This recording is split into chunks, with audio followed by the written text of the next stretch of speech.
इस सदन में जो चर्चा हो रही है इसमें दो माननीय सदस्यों ने खास करके पीडब्ल्यूडी डिपार्टमेंट का लोक निर्माण विभाग का जिक्र किया है और उसमें कथाकथित रूप से जो भ्रष्टाचार की ये बात कर रहे हैं इसको हम बहुत सीरियसली लेते हैं और कथाकथित मैंने कहा है। मैं आपको अध्यक्ष महोदय मैं इस पर ज़्यादा लंबी बात नहीं कहना चाहता, कल इस पर हम अपना जवाब देंगे,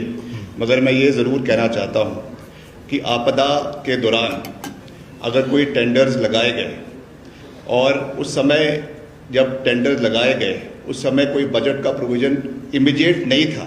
क्योंकि आप आपदा को दूसरे दौर से नहीं देख सकते हैं। समटाइम एक्सीजेंसीज में टेंडर्स जो है ऑन द ग्राउंड लगाए जाते हैं। That can not be compare to a normal situation जिसमें एक रेगुलर फ्लो में काम हो रहा है। रिपीटेडली ये बात इन्होंने बार बार इस चीज़ को उठाया है and I take it very seriously. अगर कोई ऐसा आप पर्टिकुलर इंस्टेंस हमको देंगे जहां पर आप कह रहे हैं कि इस तरीके की चीज़ हुई है तो निश्चित तौर से हम इसको आने वाले समय में देखेंगे, नंबर वन। और लास्टली मैं ये कहना चाहता हूँ कि जो ये कहा गया है कि बिना टेंडर के जो है काम अवार्ड किए गए, ठेके दिए गए, तो मेरे पास पूरा चिट्ठा पिछली सरकार का भी है और पिछली सरकार के